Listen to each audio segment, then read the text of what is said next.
L'eau, l'élément le plus répandu sur Terre.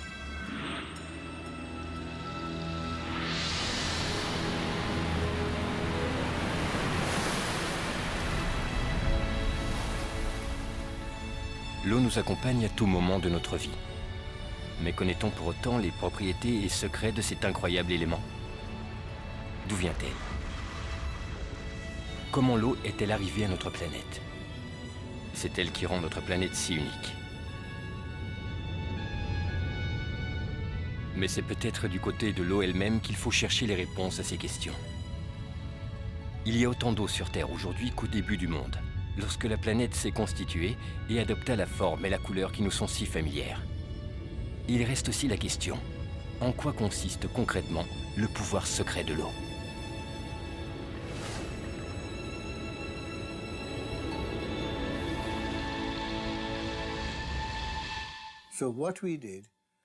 Nous avons travaillé de la manière habituelle, dans l'étude d'un environnement naturel. Nous nous sommes simplement concentrés plus particulièrement sur l'eau, mais en l'analysant sous de multiples angles. Dans les Saintes Écritures, l'eau est bien plus qu'une simple substance physique et chimique. Elle représente un certain concept, un concept lié à une façon particulière de concevoir les origines de la vie. Rien dans le monde n'est plus souple et plus faible que l'eau. Mais pour enlever le dur et le fort, rien ne la surpasse. Et personne ne peut la vaincre alors qu'elle est facile à conquérir. La faiblesse a raison de la force. La souplesse a raison de la dureté. Tout le monde le sait, mais personne ne parvient à le mettre en pratique. Voilà ce qu'a écrit le philosophe chinois Lao Tzu il y a plus de 2500 ans.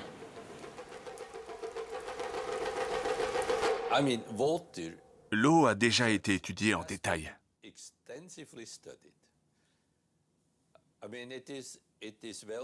Il est d'ailleurs notoire que l'eau a des caractéristiques physiques et chimiques extraordinaires par rapport aux autres substances liquides. Aucun scientifique n'est en mesure d'expliquer pourquoi le volume de l'eau augmente en dessous de 0 degré son point de glaciation et inversement diminue de volume jusqu'à 4 degrés Celsius. Toute substance refroidie se contracte. Autrement dit, son volume diminue. Mais l'eau, au contraire, se dilate. Depuis la nuit des temps, l'homme a appris à utiliser ces caractéristiques. Les peuples du Nord obtenaient des pierres pour la construction en versant de l'eau entre les failles des rochers, avant l'arrivée du gel. Au sud, les hommes enfonçaient des pieux de bois dans la roche et les imbibaient d'eau. En se gonflant, le bois faisait éclater la pierre. Bien plus tard, les scientifiques ont constaté que l'eau qui se trouve dans les pores et les capillaires est capable de développer un niveau de pression énorme.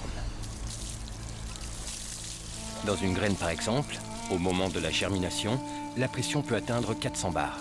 Voilà pourquoi une jeune pousse parvient parfaitement à percer le bitume. La molécule de l'eau est vraiment petite. Et pourtant, elle présente des caractéristiques extraordinaires. On ne trouve aucune autre molécule qui présente des anomalies similaires. Si une seule de ces anomalies avait manqué, la vie ne serait jamais apparue sur la planète. Chaque propriété de l'eau est unique et trouve difficilement une explication dans le cadre classique et traditionnaliste des lois physiques. Les sciences n'ont toujours pas trouvé réponse à certaines questions. Pourquoi l'eau est-elle la seule substance sur Terre qui peut se présenter en 3 états, liquide, gazeux et solide? Pourquoi la tension de la surface de l'eau est-elle la plus élevée parmi tous les liquides? Pourquoi l'eau est-elle le dissolvant le plus puissant au monde et comment? De quelle façon l'eau, défiant la gravité terrestre, est capable de remonter à l'intérieur des troncs des grands arbres, surmontant ainsi des pressions de dizaines de bars?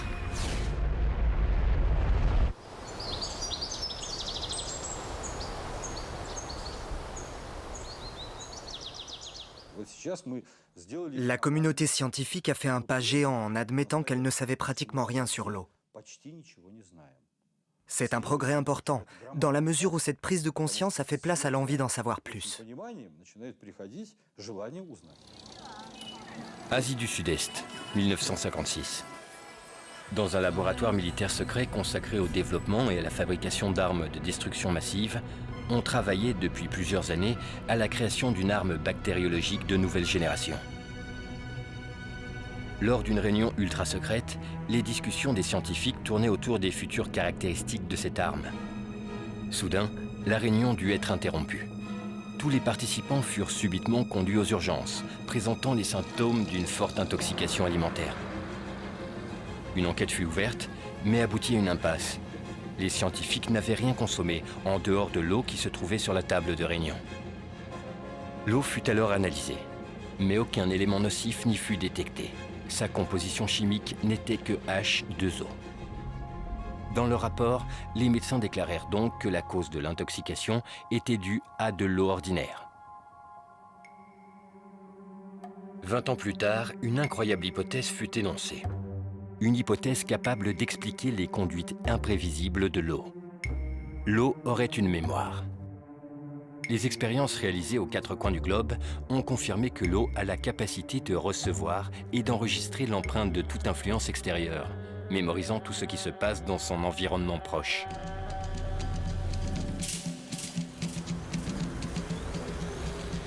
Toute substance qui entre en contact avec l'eau y laisse donc une trace.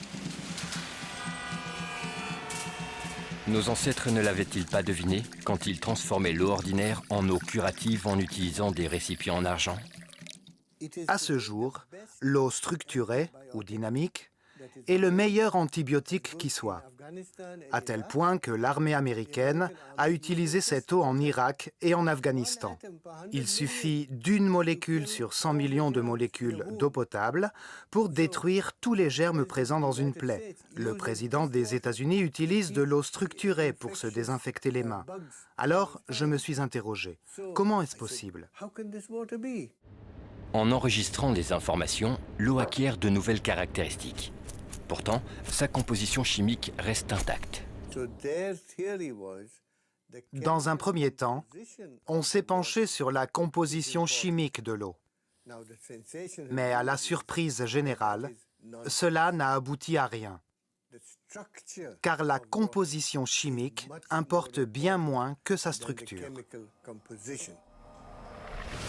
Quand on parle de la structure de l'eau, on parle de l'organisation de ses molécules, de la façon dont les molécules de l'eau s'agroupent entre elles. Ces agrégats d'atomes sont appelés clusters, et les scientifiques ont supposé que les clusters agissent en quelque sorte comme les cellules de la mémoire, où l'on enregistre ce qui l'entoure, telle une bande magnétique.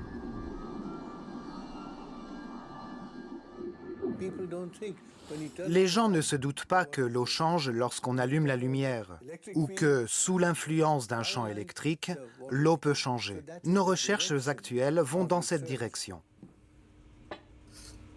De toute évidence, l'eau reste de l'eau. Mais sa structure, tout comme un système nerveux, réagit à chaque irritation.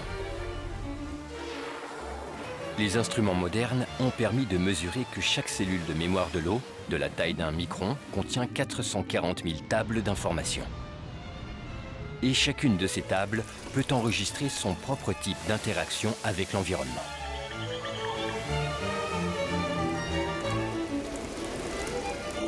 Si on considère un cluster comme un agrégat de molécules spécifiques, alors sa durée de vie est courte. Mais si on le considère comme une structure, que les molécules peuvent quitter et réintégrer à loisir, sa durée de vie s'en voit largement accrue. Et c'est justement cette stabilité de la structure du cluster qui a confirmé l'hypothèse de la capacité de l'eau à enregistrer et à stocker des informations. Peut-être que l'eau est une sorte de disque dur rempli d'informations, unique en son genre. Nous devons connaître son organisation. C'est comme un alphabet. Si je vous présente un nouvel alphabet, vous ne pourriez pas comprendre de mots ni de phrases structurées, parce que vous ne reconnaîtriez même pas ces lettres. Donc la structure moléculaire est l'alphabet de l'eau. Grâce à elle, vous pouvez composer des programmes dans l'eau et vous pouvez les modifier.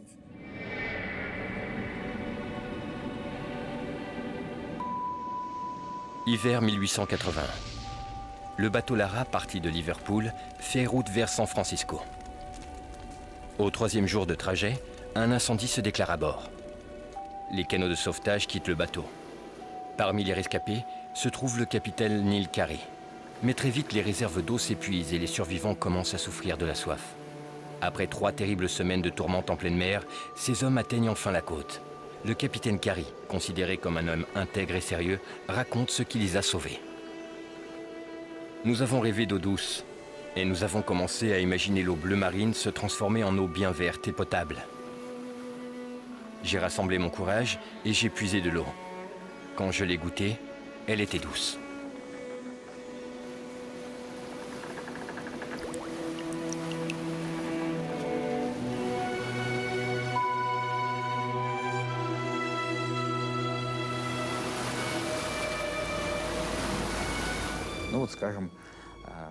Prenons un exemple célèbre de la Bible.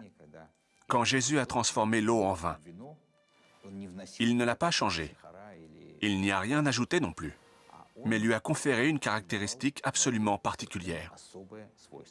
Nous avons réalisé de nombreuses expériences en exposant des échantillons d'eau à diverses influences, diverses forces, telles que des champs magnétiques ou électrostatiques, diverses substances, ou encore à des émotions humaines. Il est alors apparu clairement que ce sont les émotions humaines, positives ou négatives, qui représentent la plus importante de toutes les influences. Dans le laboratoire du professeur Karatov, des expériences ont été menées sur l'influence des émotions humaines sur l'eau. Un groupe de personnes devait projeter vers un récipient d'eau des émotions positives en se concentrant sur l'amour, la tendresse ou l'affection. Ensuite, on a remplacé les récipients et on leur a demandé de se concentrer sur des émotions négatives, telles que la peur, la rancune ou la haine. Après cela, on a analysé l'eau contenue dans les 2 échantillons. Et en effet, l'eau s'est modifiée selon le type d'émotion.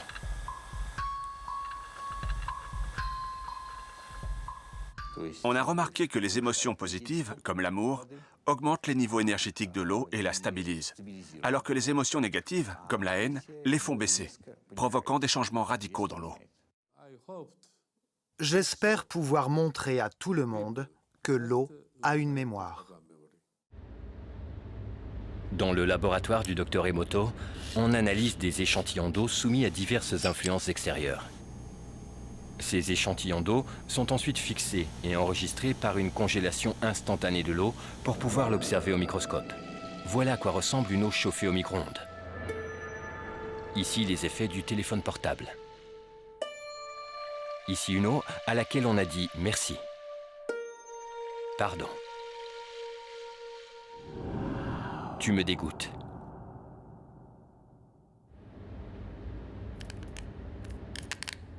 Aujourd'hui, les technologies modernes permettent de structurer l'eau artificiellement.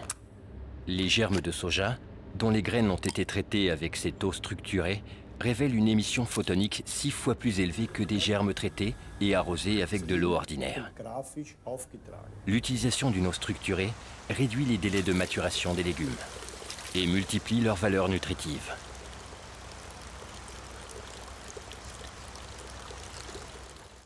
Si on compare les germes traités à l'eau structurée, ils étaient longs, réguliers et forts. En revanche, ceux qui n'étaient pas traités étaient courts, fins et fragiles. On constate que les plantes issues des graines qui ont été traitées sont mûres, tandis que les légumes dont les graines n'ont pas été traitées sont encore verts. Le lien entre cette eau et la croissance des légumes et des fruits est donc établi. Pour l'irrigation des plantes, le recours à l'eau structurée permet d'économiser 20% d'eau, alors qu'aucun engrais n'a été rajouté ni dans le sol ni dans l'eau. Seule sa structure est modifiée. Entre-temps, les scientifiques peuvent expliquer comment cela se passe. Par contre, ils n'ont pas encore de réponse à la question « Pourquoi cela arrive-t-il » L'homme, selon son âge, est composé de 70 à 90% d'eau. Pour maintenir ses fonctions vitales, l'homme adulte boit quotidiennement plus ou moins 2,5 litres d'eau par jour. Dans son bain ou en prenant sa douche, il absorbe encore 1,5 litre d'eau.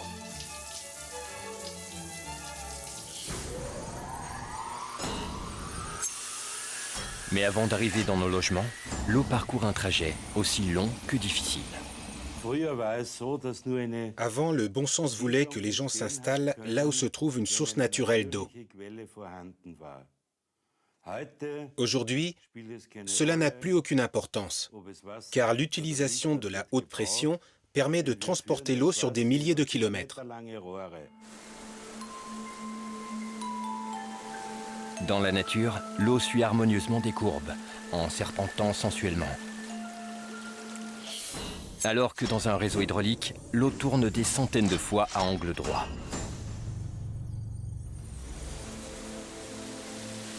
À chaque détour et changement abrupt de direction, la structure naturelle de l'eau se détériore peu à peu. Quand l'eau du robinet arrive chez nous, après avoir traversé tout un réseau hydraulique, elle présente plusieurs cristaux de formes diverses. Mais leurs structures sont toujours déformées. Voilà à quoi cela ressemble. Les cristaux s'assemblent d'une façon chaotique, sans esthétique ni aucune symétrie. L'eau qui stagne dans un système de chauffage central est inanimée et croupie, sans un processus vitalisant. Elle aspire ou absorbe l'énergie des gens, des plantes et des animaux qui y habitent. Elle leur vole cette énergie. On sait que dans la plupart des grandes villes, l'eau courante est stockée dans des circuits fermés. Après des processus agressifs d'épuration chimique et de filtrage puissant, elle revient dans nos maisons en gardant en mémoire les produits chimiques qu'elle a croisés et la violence qu'elle a subie. Mais la pollution la plus terrible est celle des informations que l'eau absorbe en passant par des tuyaux longs de plusieurs kilomètres et des milliers de maisons et d'appartements.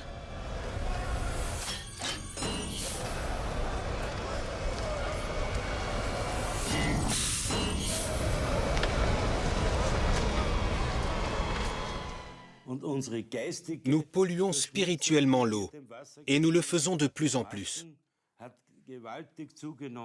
Pourquoi? L'eau s'approprie toute la jalousie, les soucis et le stress qu'elle croise. Nous déversons tout sur l'eau. Elle est presque morte quand elle arrive enfin à nos bouches.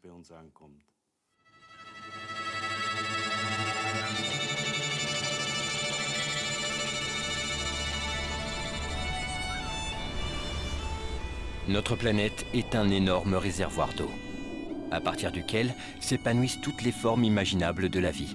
Et chaque organisme vivant est en son noyau également un plus petit réservoir d'eau. Les technologies modernes nous permettent d'explorer le cosmos en profondeur. Et sur ces lointaines planètes, la première quête de l'homme est toujours celle de l'eau. Il ne peut pas y avoir de vie sur Terre sans eau. Et la grande question est s'il existe une vie comparable sur d'autres planètes, ce qui serait impensable sans la présence d'eau. Maintenant, nous savons que les premiers organismes vivants sont apparus dans l'eau. Bien plus tard, ces organismes se sont adaptés à l'environnement terrestre. Je ne pense pas un instant que ce soit le fruit du hasard. Ce n'est pas par hasard que l'eau est mentionnée dès les premières lignes de la Bible. Quand il s'agit de décrire la création du monde, de la vie et de l'homme, l'eau y est irrémédiablement associée avant toute autre chose. Comme toutes les sculptures qui étaient déjà présentes dans la boule d'argile, l'eau contenait les principes ou concepts de tous les futurs organismes vivants qui allaient apparaître. Mais le démarrage de n'importe quel processus nécessite d'abord une impulsion, un déclencheur.